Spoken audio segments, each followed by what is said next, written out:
Hello dear students, in this video lecture we will discuss some results based on the basis vectors. Basis already हम लोगों ने previous video lecture में discuss किया है और कुछ results वहाँ पर discuss भी किए हैं. Then further again आपको कुछ results यहाँ पर discuss करने हैं. जैसा मैंने लास्ट वीडियो लेक्चर में भी बताया था कि बेसिस एक बहुत इंपॉर्टेंट टॉपिक है आपके वेक्टर स्पेस के अंदर, तो इसके काफ़ी सारे रिजल्ट्स भी हैं. सो हम इसे कंटिन्यू करते हैं. First again define the basis. So मैं इसको शॉर्ट में डिफाइन कर देता हूँ, ठीक है. Then continue. तो बेसिस के लिए आपके पास कोई भी एक सेट आपने ले लिया, से let S be any set which is non empty subset of the vector space B over F, ठीक है. Then this S is known as basis. इस S को आप बेसिस का नाम देंगे. Number 1 first condition, S is Li and number 2 linear span of S is same as the V.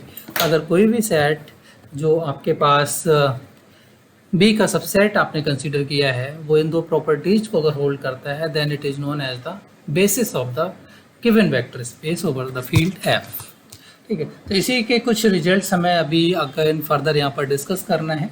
तो सबसे पहले एक डेफिनेशन छोटी सी है सॉरी, इसको पहले यहाँ पर देख लेते हैं और इसके बाद अगले फिर कंटिन्यू करेंगे. कल के भी क्लास में हमने एक तो रिजल्ट्स में बोला भी था कि हम इसमें इस तरह से चीज़ों को ले सकते हैं. अगर हमारे पास जो वेक्टर स्पेस है, if the vector space is finite dimensional, तो वो सारे टर्म्स क्या हैं उनको यहाँ पर डिफाइन करने की कोशिश कर रहे हैं. सो फर्स्ट डेफिनेशन है, a vector space B over the field F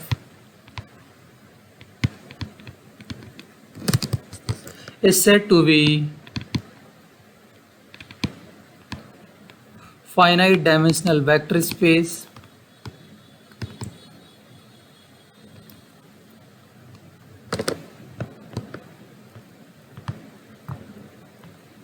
in abbreviated form FDVS. तो अगले जब भी आपको FDVS लिखा जाता है, it means finite dimensional vector space की हम बात कर रहे हैं, ठीक है. If the basis the number of elements, if the number of elements in basis set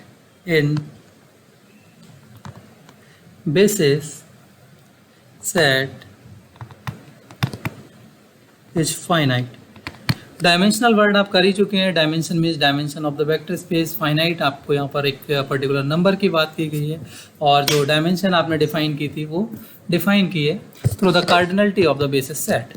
तो बेसिकली हमने वहीं पर वही रिस्ट्रिक्शंस यहाँ पर मेंशन कर दी हैं. If the number of elements in the basis set is finite, then the given vector space is said to be the finite dimensional vector space, okay. तो इसको मैंने लेमन लैंग्वेज में यहाँ पर लिखने की भी कोशिश की है. तो इसके लिए अगर हम एक एग्जाम्पल के तौर पर भी समझ सकते हैं, सपोज आप लोगों ने बड़े कॉमनली एक वेक्टर स्पेस किया होगा R2 ओवर R. तो इस पर हम इसको 2 डायमेंशनल वेक्टर स्पेस कह देते हैं, और इसको अगर आप ग्राफिकली रिप्रेजेंटेशन देखें तो ये आपके पास R2 स्पेस है. तो यहाँ पर आपको जो नंबरिंग आती है हर बार हम 2 वर्ड यूज कर लेते हैं. तो ये 2 डायमेंशंस कैसे होती हैं, तो इसका एक बेसिस आपको जो स्टैंडर्ड बेसिस दी गई है वो मैं यहाँ पर रिप्रेजेंट कर देता हूँ. 1,0 एंड 0,1. बेसिस वेक्टर यूनिक नहीं होते हैं. पहली चीज़ आप एक ये चीज़ बड़े अच्छे से याद रखिए, कोई भी आपके पास सेट बेसिस फॉर्म हो सकता है if this set satisfies this 2 property S is Li and LS is B. कोई भी सेट बेसिस बन सकता है, ठीक है. ये स्टैंडर्ड हम उनको नाम दे रहे हैं कि इनसे हम हर एक सेट को भी जनरेट कर सकते हैं. अगर हमारी बेसिस भी है तो वो बेसिस भी इन सेट्स के तहत हम इन जो एलिमेंट्स हैं इनके तहत हम जनरेट कर पाएंगे, ठीक है. जस्ट लाइक मे बी हम अगर देखना चाहें तो एक और दूसरा सेट ले सकते हैं. एक तो ये हमारी स्टैंडर्ड बेसिस है, और यहाँ पर जो बेसिस के कार्डिनलिटी है, देखिए यहाँ पर एक this one is the first element, this one is the second element. एक एलिमेंट ऑर्डर्ड पेयर की फॉर्म में है, तो 2 एलिमेंट्स हो रहे हैं, इसीलिए हम इसको 2 डायमेंशनल बोल रहे हैं. Then the cardinality of this set is 2.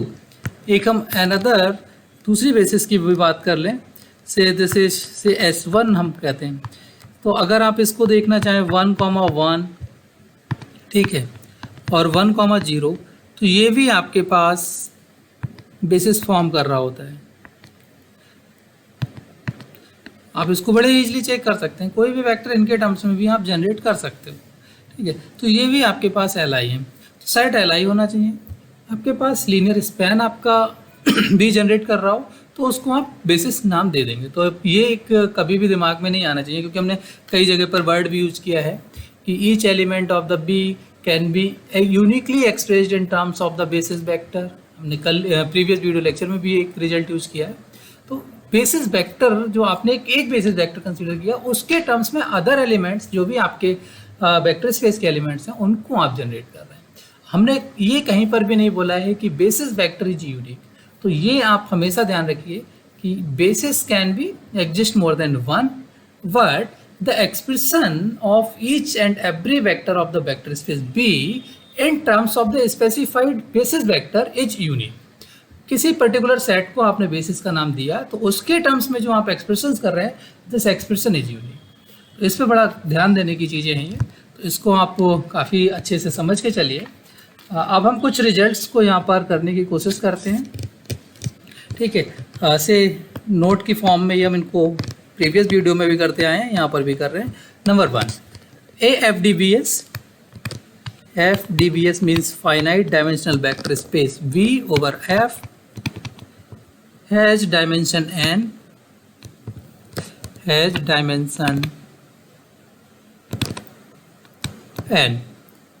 if and only if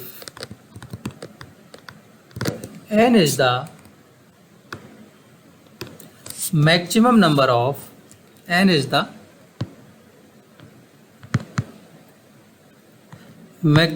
number of Li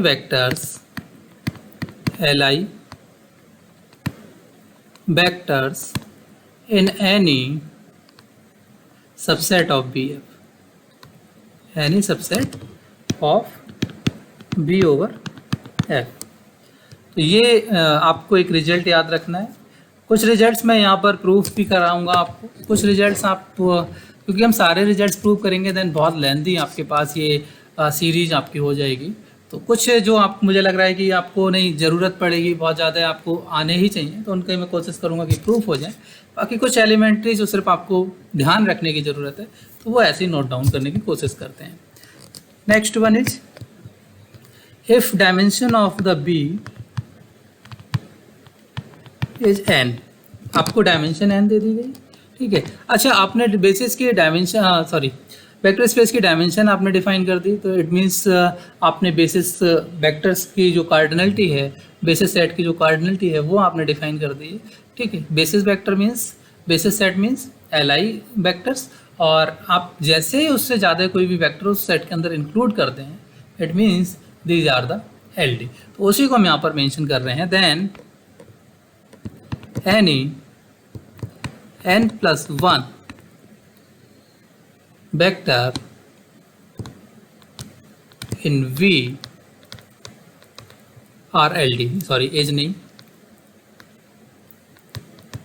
RLD, linearly dependent हो जाएंगे। जैसे ही आप बेसिस वेक्टर में कोई भी एडिशनल एक वेक्टर इंट्रोड्यूस करेंगे, आपका जो स्पैनिंग पोटेंशियल है वो रिटेन रहेगा, लेकिन लीनियरली इंडिपेंडेंट नहीं रहेंगे, तो वो आपके पास बेसिस सेट भी नहीं बनेगा। तो आपके पास basis set linearly independent as well as spanning potential होना चाहिए, तो आपको बेसिस रहेगा। तो कोई भी आपने सेट लिया है, मीन्स आपको कोई भी सेट दिया है, वहाँ से आप बेसिस को निकाल सकते हो, मतलब एक्सट्रैक्ट करा सकते हो, ठीक है। जो भी LD आपके पास वेक्टर्स हैं उनको आप रिमूव कर दो, बाकी आपके जो रिमेनिंग वेक्टर बचेंगे वो Li वेक्टर्स हो जाएंगे, और उनके अंदर स्पैनिंग पोटेंशियल होना चाहिए, तो वो आप बेसिस जनरेट कर सकते हैं। हो सकता है कोई Li सेट दिया हो, ठीक है, और आपको बेसिस वेक्टर जनरेट करना हो, बट आपके पास Li तो है, बट स्पैनिंग पोटेंशियल उसके अंदर नहीं है। अगर स्पैनिंग उसके अंदर हो रहा है तो ऑलरेडी वो आपको बेसिस दे दिया गया, अगर नहीं है तो आप उसमें कुछ वेक्टर्स का इंक्लूजन करते हुए उसको बेसिस फॉर्म करा देंगे, ठीक है। अभी हम इस तरह के रिजल्ट्स यहाँ पर देखेंगे, अभी हमारे पास और भी रिजल्ट्स आ रहे हैं, तो उनमें हम इन चीज़ों को नोटिस भी करेंगे।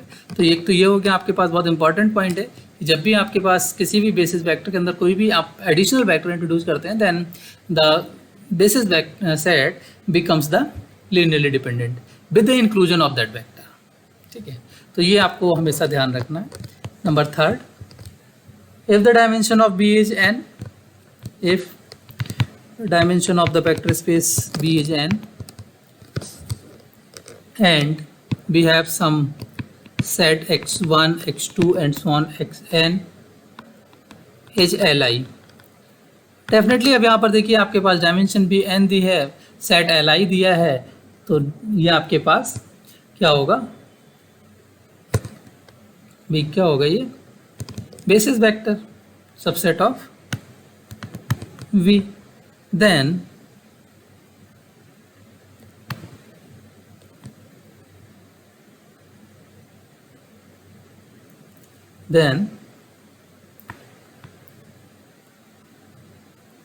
ओ सॉरी, अच्छा इसको तो बेसिस हमने कही दिया, उसकी ज़रूरत नहीं है सॉरी, यहाँ पर XM ले लो, मतलब हमारे पास m वेक्टर्स हैं और li सेट है, ये हम अगले रिजल्ट अभी प्रूव भी करेंगे, ठीक है। और ये हमारे पास डायमेंशन n डिफाइंड है, तो ये जो m है this is may be the maximum n और समथिंग लेस देन n, मतलब li तभी आपके पास होंगे, मैक्सिमम n ही li मिल सकते हैं, तो मैक्सिमम हमारे पास स्कोप है n तक हम जा सकते हैं या फिर उससे लेस होंगे, ठीक है। और अगर ये n हो गए तो यही हमारा बेसिस वेक्टर बन जाएगा, तो स्पैनिंग पोटेंशियल भी आपके पास इसके अंदर आ जाएगा। तो इस तरह का एक रिजल्ट हम फर्दर फिर अगेन और करेंगे, उसमें भी आप इसको देखेंगे, ठीक है। उसको भी हम लिख ही देते हैं, अभी जो मैं यहाँ पर लिखने जा रहा था वही यहाँ पर लिख देता हूँ, ठीक है।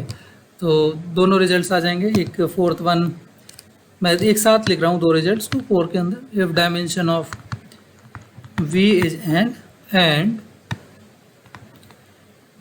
s सम s आपने डिफाइन कर लिया, may be x1 x2 and so on xn। पहले मैंने जो लिखा था वो बेसिकली यही रिजल्ट लिख रहा था। पहला केस है आपके पास स्पैन्स v, जो s है वो आपका स्पैन कर रहा है b को, देन एस एच बेसिस, अगर स्पैनिंग पोटेंशियल है n डायमेंशन है तो डेफिनेटली ये li होगा और यहाँ पर आपका ये बेसिस आपको बन जाएगा, ठीक है। अब अगेन दूसरा केस आपके पास हो सकता है कि इस पूरे रिजल्ट की जगह पर आपको यहाँ पर लिख दे दिया जाए स्पैन्स b की जगह एस एच li, तब भी आपके पास ये बेसिस बनेगा। तो चाहे तो स्पैनिंग पोटेंशियल आप इंक्लूड कर लो डायमेंशन के साथ, या फिर एलाइनेस इंक्लूड कर लो विद द डायमेंशन, आपके पास जो गिवन सेट है वो बेसिस फॉर्म कर रहा होगा। एक और रिजल्ट हम देखते हैं, उसको प्रूफ करने की भी कोशिश करते हैं, बेसिकली वो काफ़ी इंपॉर्टेंट है और उसका प्रूफ आपको आना भी चाहिए। This one is if v over f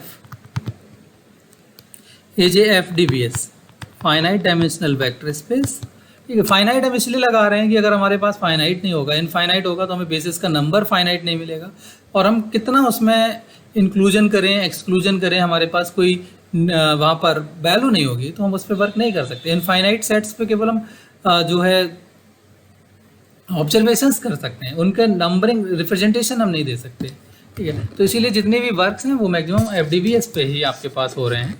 and just जो अभी आपने रिजल्ट नंबर 3 लिखा उसी तरीके का है, इसी को हम यहाँ पर कंसिडर कर रहे हैं। And we have some set x1 x2 से अप टू xr, आप xm ले सकते हो, xr ले सकते हो, is a li subset of v, okay, b का li सबसेट है। देन अब आपको यहाँ पर नहीं पता है कि ये आपके पास r same as the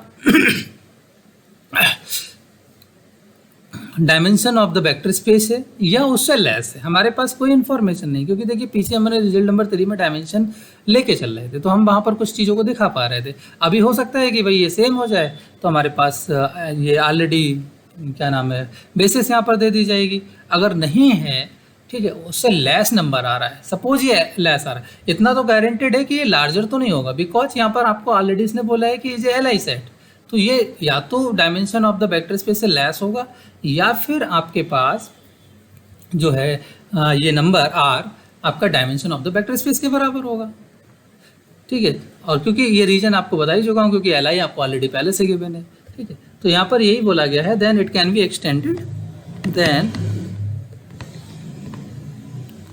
it can be extended to form a basis of B, to form a basis of B, ठीक है। प्रूफ देखते हैं, बहुत सिंपल तरीके से मैं कोशिश कर रहा हूँ प्रूफ कराने की, ठीक। आप सबसे पहले आपको दो केसेस से यहाँ पर लेके चलने हैं, वही वही कि एक तो ये आपके पास x जो x1 x2, इसको s कह दो, चलो थोड़ी देर के लिए s मान लो, ठीक है, इसको s मान लो, थोड़ी देर के लिए हमने इसको s मान लिया कि ये जो हमारे पास क्या है कि Li ऑलरेडी गिवन है and have the spanning potential, ठीक है। तो अगर ये स्पैन भी कर रहा है V को, then definitely it is the basis, तो हमें कुछ करने की जरूरत ही नहीं। तो सबसे पहले केस में हम यही मान के चल देते हैं, if x1 x2 up to xr spans P, तो वो स्पैन कर गया, Li ये बेसिस हो गया, ठीक है। Then this quantity is x1 x2 up to xn form से बेसिस। तो आपको कुछ यहाँ पे प्रूव भी नहीं करना है, ठीक है, तो आपको ये समझने की ज़रूरत है केवल।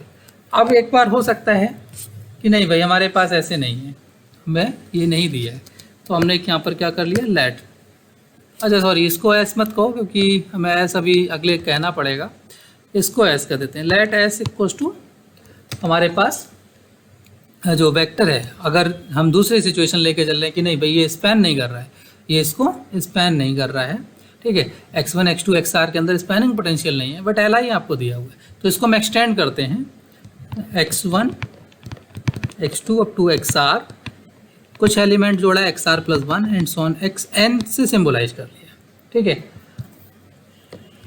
और इसमें हमने ये कंडीशंस भी मान लिए, बी द, ये आपको हमेशा लेके चलना है क्योंकि ऑलरेडी आपको Li दिया था, तो आप इसमें उस प्रॉपर्टी को यूटिलाइज करते हुए एक्सटेंशन करिए कि आपने जितने एलिमेंट्स डाले हैं इसके बाद भी फर्दर आपका जो सेट है this is Li be the maximal Li subset of V, ठीक है। अभी भी आपने इसको Li ही टेक किया है, ठीक। अब इसके बाद वही क्या होगा, आपने Li टेक कर लिया, अब आपको इसको प्रूव करना है, then we have to prove that S is a basis, ठीक। तो इसके लिए बेसिस आपको प्रूव करना है, बेसिस का मतलब क्या हो गया, this S spans the B, आपको स्पैनिंग पोटेंशियल दिखाना है, देन S स्पैन्स P। मैं देखिए काफ़ी शॉर्ट में यहाँ पर लिखने की कोशिश कर रहा हूँ, ठीक है, तो आपको थोड़ा सा इसको समझने की ज़रूरत है। हम basically sorry we want then नहीं आएगा, we want to prove we have to prove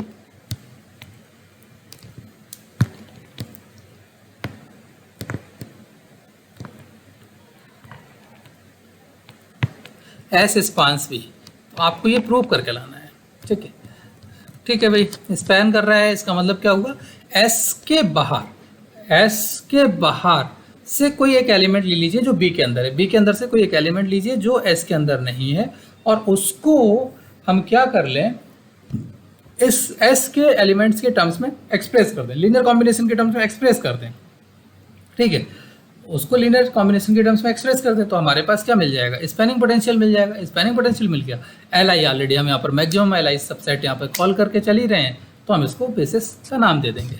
सबसे पहले हम यहाँ पर कुछ ऐसे ही कॉल करते हैं, सो हम यहाँ पर एक एलिमेंट टेक कर लेते हैं, let some element x belonging to V be any element, ठीक है। देन हमने एक अनदर सेट डिफाइन कर लिया T, which is the set with the inclusion of this X element, ठीक। अब ये बाय द प्रॉपर्टी जो हमने जो चॉइस ली है, by the choice of S, अब T क्या होना चाहिए भाई, X का इसमें हमने इंक्लूजन करा दिया, हम वहाँ पर बोल रहे हैं कि S is the maximal Li subset, तो इसके मतलब क्या हो गया, ये जो LD, तो यहाँ पर आप मार्क भी कर लेना बाई चॉइस ऑफ S, क्योंकि S को आपने मैक्सिमल बोल रखा है, तो आपके पास ये तो LD होना चाहिए, ठीक है। अगर ये LD है तो अब यहाँ पर आपके पास लीनियर कॉम्बिनेशन आप डिफाइन करेंगे, और LD सेट्स आपके पास अगर दिए हैं तो कोई भी एक जो आपका कांस्टेंट है, मीन्स स्केलर है, अल्फा आई है, this should be non zero, तो अब हम यही यहाँ पर प्रूव करने की कोशिश कर रहे हैं. Okay, then there exist some alpha i's alpha 1, alpha 2 and so on alpha n and 1 alpha for this x in f such that the linear combination alpha 1 x1 plus alpha 2 x2 plus and so on alpha n xn plus alpha times of xn alpha times of x is 0. इसको हमने एक नाम दे दिया से equation number 1.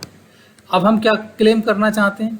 हमें अगर इसको LD prove करना है तो हमें ये दिखाना पड़ेगा कि सपोज हमने एक अल्फ़ा ले लिया कि this alpha is non zero. WLJ में इसको कॉल कर लेते हैं. ठीक है, नाउ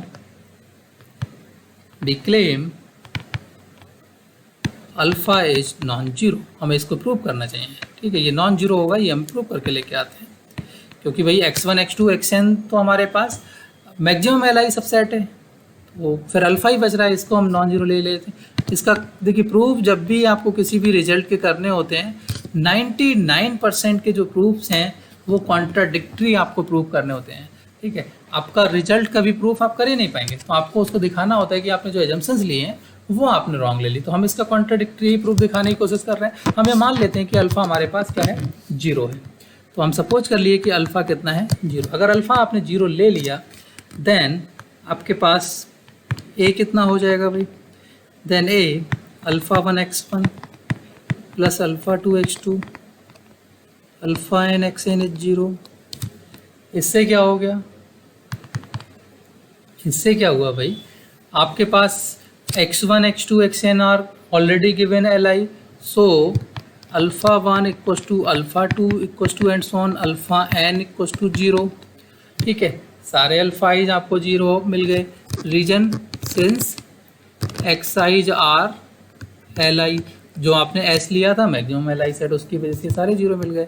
हैंस अब combination with this alpha equals to 0, alpha 0 है, अल्फ़ा I आपको 0 दिया गया है for every I.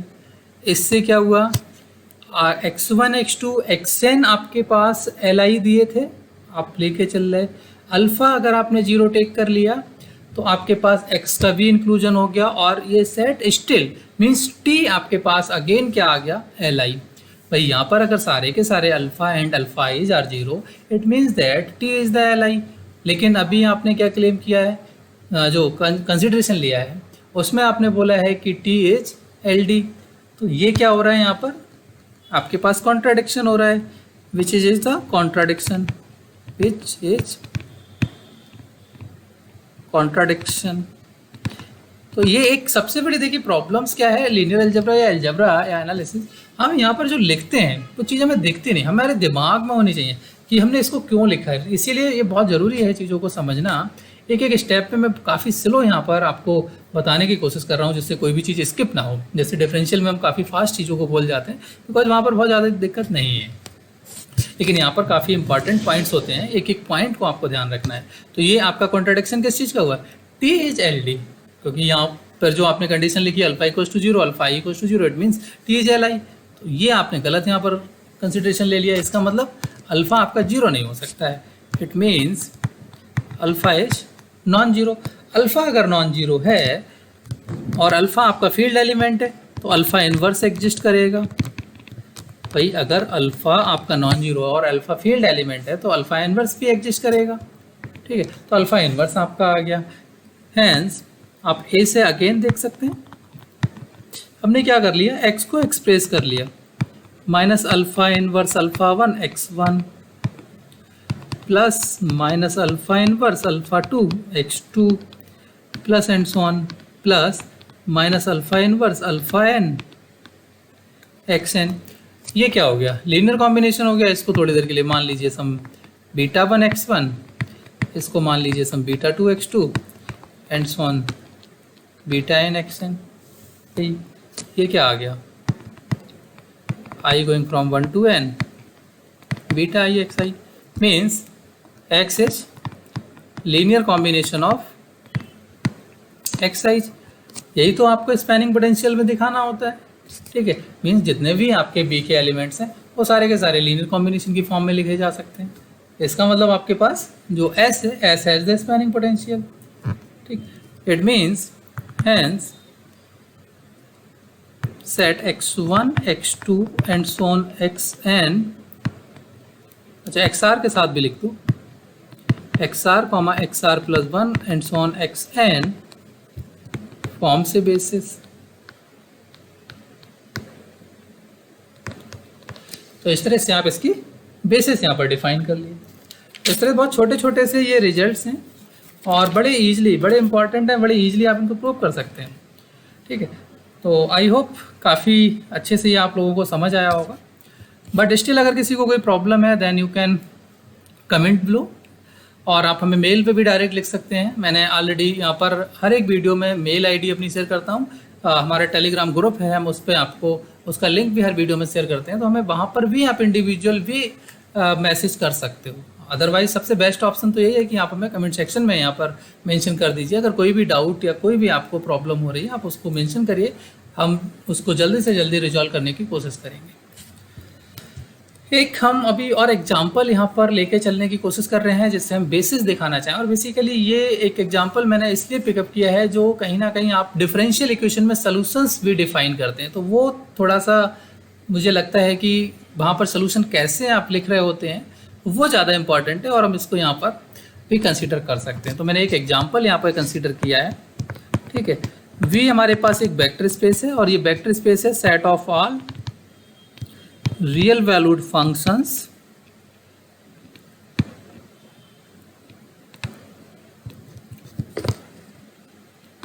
which satisfying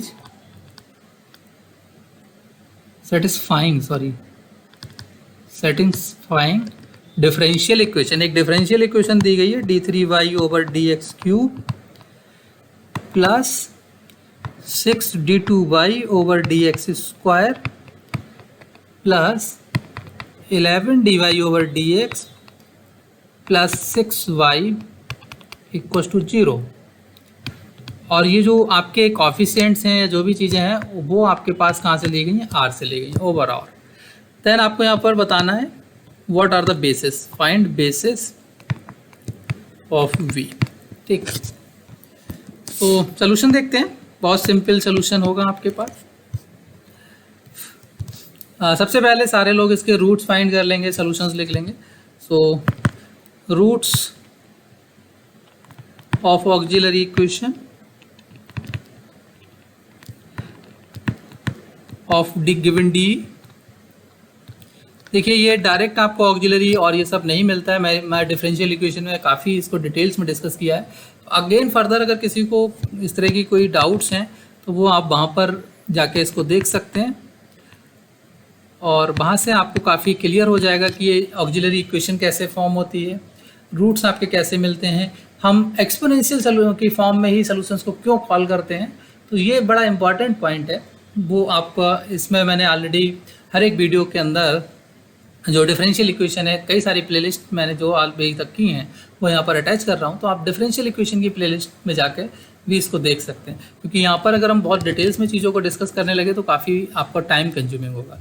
basically यहाँ से तो आप जो जनरल सोल्यूशन डिफाइन करते हैं, general solution this one is basically defined y equals to say may be a e raise to the power -x plus some b, और आप C1 C2 करते आए हैं वही करिए, C1 C2 e raise to the power -2x plus C3 e raise to the power -3।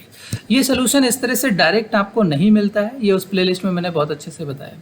Basically e raise to the power -x is a solution, e raise to the power -2x is a solution, e raise to the power -3x is a solution. आप अगर चाहें तो इसको देख सकते हैं। अभी मैं एक ही को ले रहा हूँ, y equals to e raise to the power -x is a solution of the given D और नॉट। ये बस सिर्फ यहाँ पर प्रूव कराने की कोशिश कर रहा हूँ। मैंने यहाँ से y डैश निकाला -e raise to the power -x, मैंने y डबल डैश निकाला minus minus plus e raise to the power -x, मैंने y ट्रिपल डैश निकाला, this is again minus e raise to the power -x। आपकी जो given differential equation है उसके अंदर put कर दीजिए, putting in given differential equation this is y triple dash minus e raise to the power -x। पहले लिख लो सब्स्टिट्यूट इन गिवन डी, वरना बाद में आपको समझ नहीं आएगा कि करा क्या था। सब्स्टिट्यूट इन गिवन डी, तो ये आपके पास हो जाएगा minus e raise to the power minus x, by triple dash की वैल्यू हो गई प्लस 6, बाई डबल डैश की वैल्यू है e raise to the power minus x plus 11 minus times e raise to the power minus x plus 6 e raise to the power minus x. So negative कितने हो गए, minus 11 minus 1 minus 12 e raise to the power minus x, 6 and 6 e raise to the power minus, और ये कितना आ गया right hand side 0। तो basically e raise to the power minus x is independently a solution, e raise to the power minus 2x is independently a solution, e raise to the power minus 3x is independently a solution. तो basically ये आपके सारे solutions हैं। और जो given differential equation है, this differential equation is basically linear differential equation, ठीक है, लीनियर है आपके पास as well as homogeneous. So we can apply the principle of superposition, और सुपरपोजिशन की हेल्प से आप यहाँ पर जो linear combination of the solution is again A solution. आप इसको वेक्टर स्पेस के टर्म्स में भी कह सकते हैं कि आपके पास जो सोल्यूशंस आ रहे हैं e raise to the power minus x, e raise to the power minus 2x, e raise to the power minus 3x, अब क्योंकि ये आपके पास बेसिक सोल्यूशंस हैं, बेसिक सोल्यूशंस हैं, बेसिक सोल्यूशन का मतलब दिस फॉर्म्स द बेसिस। तो जो आपकी बेसिस यहाँ पर बन रही है वो e raise to the power minus x, e raise to the power minus 2x, e raise to the power minus 3x से बन रही है। तो ये जो बेसिस आपके पास आ रही है, इन बेसिस के लीनियर कॉम्बिनेशन से आप कितने भी वेक्टर्स डिफाइन करते रहो, इनफाइनाइट वेक्टर्स आपके डिफाइन होते रहेंगे। जितने भी रियल कोएफिशिएंट C1 C2 आप डालते जाइए, आपको इनफाइनाइट सोल्यूशन यहाँ पे मिलते जाएंगे। तो बेसिकली मैं यहाँ पर यही बताना चाह रहा हूँ कि जो लीनियर कॉम्बिनेशन है ये आपके पास अगेन, क्योंकि आपका वेक्टर स्पेस है और वेक्टर स्पेस में आपने सोल्यूशंस को लिया हुआ है, बहुत सारे सोल्यूशंस यहाँ पर पॉसिबल हैं। C1 C2 को आप कुछ डालेंगे, आपको एक सोल्यूशन मिल जाएगा। तो इस तरह से हमारे पास बेसिकली ये जो बेसिस वेक्टर है, ठीक है, वो डिफरेंशियल इक्वेशन के जो सोल्यूशंस हैं, जो डिफरेंशियल इक्वेशन के एलिमेंट्री आपको सोल्यूशंस मिलते हैं, e raise to the power minus x, e raise to the power minus 2x, e raise to the power minus 3x, these are basically basis vector, these are basically forms the basis vector of the given vector space, और आप ये कह सकते हैं of the differential equation. आप differential equation को भी कह सकते हैं कि ये आपके पास बेसिस वेक्टर फॉर्म कर रहे हो। अच्छा, एक और इम्पॉर्टेंट पॉइंट है कि ये जो सेट है दिस इज Li।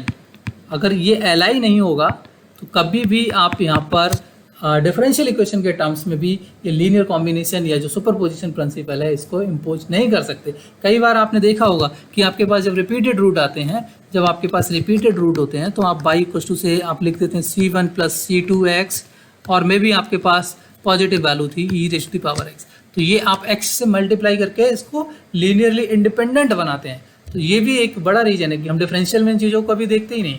नॉर्मली सारे लोग क्या करते हैं, मैं अच्छे इंस्टीट्यूशंस की बात नहीं कर रहा, नॉर्मल जो हम लोग 10+2 लेवल या ग्रेजुएशंस में in most of the universities में जो करते हैं उसमें सिर्फ हमने बस इतना पढ़ लिया कि रिपीटेड है तो हमें C1 plus x times of C2 लिखना है, अगर रिपीटेड नहीं है तो C1 e raise to the power lambda 1x plus C2 e raise to the power lambda 2x लिखना है। बट ये कैसे लिखा जाता है, क्यों लिखा जाता है भाई, ये जानना जरूरी है। तो इसके लिए मैंने अभी जस्ट बोला ही था, कुछ चीज़ें मैंने यहाँ पर भी एलेबोरेट करने की कोशिश की है। और आप हमारी जो डिफरेंशियल इक्वेशन की सीरीज है आप उसको गो थ्रू करिए, आपको डेफिनेटली वहाँ पर ये काफ़ी अच्छे से समझ आएगा। अब इसको Li भी आपको प्रूव करना है तो इसको देखना पड़ेगा, हम कहीं देखते नहीं, हालांकि ये ऑलरेडी आपके पास बेसिस फॉर्म हो रही है तो Li होंगे, लेकिन यहाँ पर मैं आपको इसको प्रूव करके दिखाता हूँ। तो Li प्रूव करने के लिए हमारे पास यहाँ पर एक रॉन्स्कियन फॉर्म भी है, तो हमने e raise to the power minus x ले लिया, ई raise to the power minus 2x ले लिया, ई raise to the power minus 3x ले लिया। मैं रॉन्स्कियन अभी नीचे डिफाइन कर दूंगा, ठीक है, तो आप उसमें से देख सकते हो इसको। और ये हो गया minus 3 E raise to the power minus 3x, ये हो गया e raise to the power minus x, twice second time differentiation हो रहा है, ठीक है। दिस इज द प्लस का 4 e raise to the power minus 2x, this is the plus 9 e raise to the power minus 3, and this definitely आप solve करिए, this is non zero, ये guaranteed आपकी नॉन जीरो होगी। Basically हम Wronskian की बात कर रहे थे, रॉन्स्कियन कैसे डिफाइन की जाती है। रॉन्स्कियन W, हमारे पास 3 फंक्शंस थे y1, y2 and y3। So the Wronskian of these 3 functions is defined as y1, y2, y3, y1 dash, y2 dash, y3 dash, y1 double dash, y2 double dash, y3 double dash. ये जो derivatives हैं वो n-1 और बनथ order तक आपको define करने होते हैं। जितने भी आपके पास नंबर ऑफ वेरिएबल्स हैं उनके n-1th ऑर्डर तक इसको आप डिफाइन करते हैं। तो इस तरह से आप इनको LI भी प्रूव कर सकते हैं। ऑलरेडी स्पैनिंग पोटेंशियल आप देख ही रहे हैं जो लीनियर कॉम्बिनेशन डिफाइन करते हैं। So this in this way you can define the basis for this vector space corresponding to the given differential equation. तो एक ये मैंने एग्जांपल भी यहाँ पर देने की कोशिश की और बेसिकली इसको सिर्फ वेक्टर स्पेस के अंदर नहीं, लीनियर आपको डिफरेंशियल इक्वेशन के अंदर भी कंसीडर करने की ज़रूरत है। हम ऐसे ही एट रैंडम वहाँ पर ये सब लीनियर कॉम्बिनेशन नहीं लिखते हैं। एक इसके पीछे का ये बड़ा लॉजिक है क्योंकि आपके पास ये बेसिस फॉर्म करता है और बेसिस जहाँ पर भी आपकी बनती हैं वो आप लीनियर कॉम्बिनेशन के टर्म्स में एक्सप्रेस कर सकते हैं। ओके, सो इसको यहीं पर स्टॉप करते हैं।